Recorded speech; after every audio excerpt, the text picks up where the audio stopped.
All right, perfect. Now, also later in the program, I'm really excited about this, Joe. You and the lovely Robertina rounded up a big-time name. Who we got coming on? We got Ramsey Najim. Bless you. Calling in from Utah County, talking Ultimate Fighter with us. So now, Randy Najim he's a local guy. Yep. And when I say local, he's not originally from Utah, but he came out here to wrestle at UVSC, is what I understand, UVU, and then got picked up by the academy down there. He started fighting for them, and he's only had but a handful of fights, but he wound up on the Ultimate Fighter. And they saw something they liked, and he's just been tearing through the competition. Easily tearing through. He's in the semifinals now, coming up next week. Like I said last week, I have him picked to win the whole show. He's a tough kid. Well, and I haven't watched the show, I have to admit, even though I was given the homework assignment to watch the show. I sloughed off. But, I understand I understand he's kind of a ham in the show, too. He's out of the cage. He's a little cagey. I think he's the most entertaining on the show. He's probably the only reason to watch the show. He's funny. You would like it. He's the guy that's always taking off his clothes. I don't know what you're talking about, man. he gives him one more. He takes off his pants. That's one more. He gives the warning, though. Yeah, he does. He takes off his belt. That's one morning. He's a complete character, but the thing is I don't know if he's trying to, throw the other competitors off, or whether that's just, I want to ask you. I don't think it is, because I'm visiting on Facebook, and you look through his pictures on Facebook, and it's all the same stuff he's wearing. He's just real comfortable in his skin, huh? Yeah, I don't think I am trying to take anybody off. I just take my pants off. I'm telling you, we need to invite him to the UCTC, because we encourage being naked. Yes, absolutely. Stick around for that. And again, Robert, one more time, if they want to call in, if they have questions for Ramsey, which I would really hope that some of the folks here do, how do they do that? 45670-1280. All right, perfect. And okay, we got a little UFC to talk about. We were hopefully we're going to try to save that till the second segment, but since Gunner's lost in traffic, now believe me, I think Gunner's a big enough athlete. His dad, I just let him out the door, and he could probably run here. He certainly throw a football from where he's at. But UFC coming up tomorrow night, and this is UFC 130. And I was really hoping to get Adam and Gunner's opinion on these fights and have them weigh in on them. Maybe we'll have a little bit of time for that. Don't we have some videos, UFC videos, to give away tonight too? We were rumored to have. I haven't seen them show up just yet. But when we get those... Yeah, we got them. We got some. Yeah, so another reason to call in. If you call in, then we'll give some UFC videos as well. So I don't really know what they are, but when I get one in my hand, I'll let you know. Let's talk about the big card tomorrow night. Where's it being held? It's down in Las Vegas. Okay, and people say, what do you do in an event on Memorial Day weekend? Well, guess what? Las Vegas is a holiday. It's a destination. Point, right. So, and I know that a lot of people have started to plan their Memorial Day weekends around the fights. They want to go down to the UFC. It's kind of an annual thing now. So they try to put together a really good card for those. And do you think that they did that? They did, but they had to drop their main event. You know what I hate when that happens? Do you have any experience with that yourself, Mike? Has that happened to you? It sucks, man. We talked about this a little bit last week about, gosh, I would like to think the UFC had more on their depth chart, the way they could really put together some really dynamic fights to fill in. But, the realistic part of that is it's hard to do, especially with the amount of shows the UFC is doing. But so, do you feel the new card, the fill-in card, is it not something worth making the trip to Las Vegas for? No, I said this last week too. We were going to buy tickets for this fight to see the. Why are you buying tickets? You're press. Because we haven't got them yet. We try. We're obviously not big enough to get down to the UFC yet. We've sent multiple emails. Next time. We need to call them. Oh, okay. We're going to make it from the station. Yeah, let's call them. Let's call them in here. I'm just glad I didn't buy tickets, because I don't think the Jackson Hamill fight is to the hype that it should be. So that being the main event fight. Yeah. But one thing we also talked about, we were all in here bagging on boxing, saying they don't put on really good cards. They put on marquee fights, but their undercards are suspect. What about the undercard? Was that kind of compelling, or how do you feel about it? I mean, Frank Mir's fighting. That's always a good fight. Frank Mir, Roy Nelson. I love watching Frank Mir fight, and Roy Nelson's. I personally think that's a great fight. I think they should have made that the main event. Right. It's just it just doesn't have any star power to it. They're not marquee names. They're not names that you're going to want to put up on your marquee. But that to me is a great undercard fight. It is, yeah. I'm excited to watch that one. I'm more excited about that than the main event. Well, let's get to the card in a minute, though. I understand we actually do have a listener. We have a phone call, and he figured out how to call. He put the numbers together and everything. Dominique, how are you, man? Hey, man, how's it going, Mike? I can't even tell you how good it's going. It's awesome. Hey, man, well, I just got a couple questions that kind of like intertwined, I'd say. How do you guys feel about the whole Rashad Evans and, Jones situation?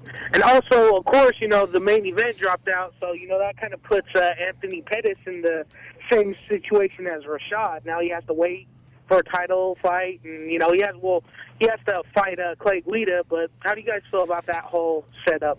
Well, I'm going to tell you first thing. Joe is our UFC aficionado. He's the guy that really kind of knows. But you said intertwined at the first of that sentence, and you lost him. Joe doesn't like big words. You got to stick with one or maybe two syllables, and maybe you can come back with something. So, Joe, I'm going to kind of break it down for you. He had some questions. Give us some answers. So, with the Pettis thing, actually Dana White came out today and said it's a terrible situation because he's going to have to fight Clay Guida, who's tough, who it's going to be hard for him to beat, and then he's got to wait for a couple more fights, is what he's saying. Now, just because a couple of injuries with Rampage, Dana said that if he wins this fight, that he most likely will get the title shot. So, but I think Pettis is in a bad situation just because two guys got injured. He has to fight Clay Guida, who's going to be hard to beat, and then he's going to have to fight one more after that. And he was the WC champ, so. I don't know. It's just it's sucky for him, but I think he's tough enough to come up and be a number one contender again. So your official prognosis is it's sucky for him. Sucky. So, but Rampage is Dana White said that if he wins this fight, most likely he'll be the number one contender and get a fight for the title. Okay. All right. Well, did you have more questions? Well, how do you think that's going to play out? Do you think I got Rampage winning? So if he does do good and he gets his title fight against Jones, what do you guys think about that one? Jones walks through it. I don't. If you get a Rampage 5 years ago or when he was exciting and more devoted to the sport, I think he beats Jones. But Jones is just. I'm never betting against Jones. I think Rampage when like in Pride and his early days in UFC. I think he could beat him because he was just as exciting and just as innovative as him, bringing out new stuff. But I think Jones beats him now. I'll tell you the best thing that the light heavyweights can do right now is take Jones out on the town, introduce him to some hookers, some drug dealers, get him strung out. That's the only way this kid's going to go anywhere for quite some time. And believe me, when you think of Rico Rodriguez, that's what happened to him. He was 21 years old. He was the world champ. He was in Vegas. And you can get eaten up and swallowed up and spit out by Las Vegas. But hopefully that doesn't happen by John Jones. Sounds like he's got the good management crew behind him. So, but that's the only way. He's just so good. And he's so new, and he's just going to get better and better. I think he beats Rampage pretty easily now.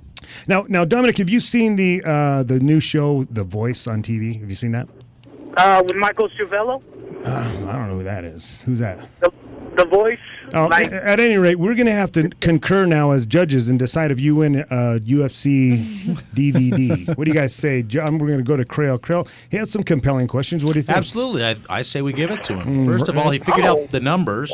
Wow. Well, I wasn't even expecting. I was just calling to ask a question. And we appreciate that. Now, Robertina says no. She didn't like you.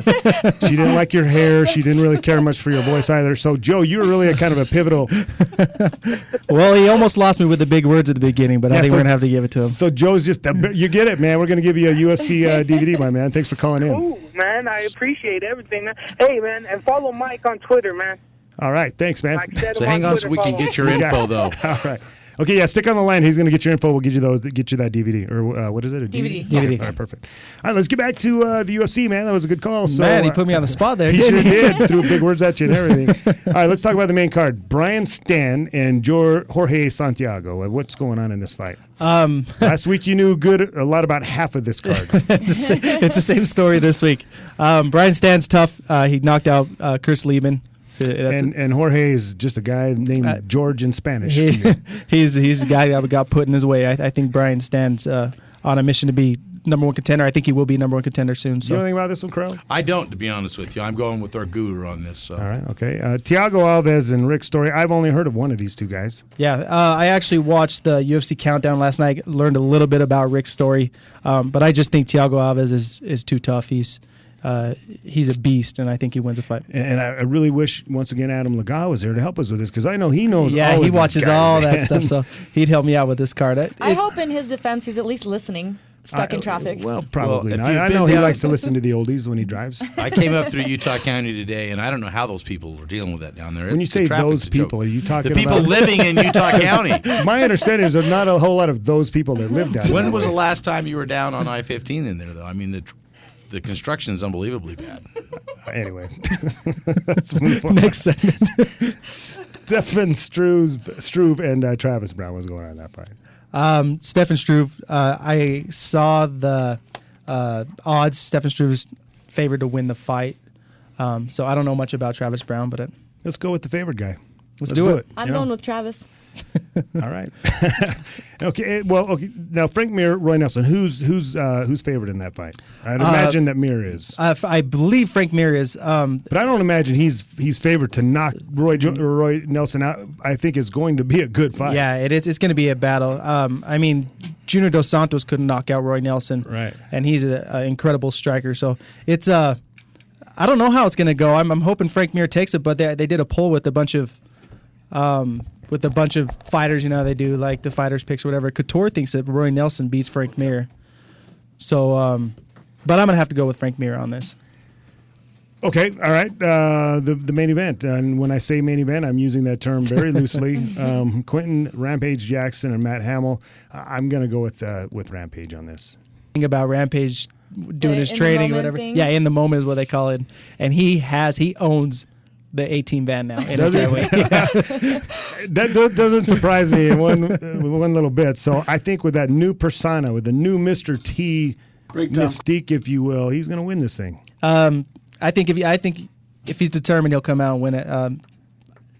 Matt Hamill's tough though, so he's going to capitalize on. All right. Okay. All right. Well, good stuff, man. We got to take a break here, and I understand that I saw Adam Lagat was just trying to call me on the phone, so hopefully he's here, and we're just trying to get him in the door. Hopefully we'll have them up next segment. Otherwise, we'll talk a little Ultimate Fighter when we come back. We got more Ultimate Combat Radio. Don't go anywhere.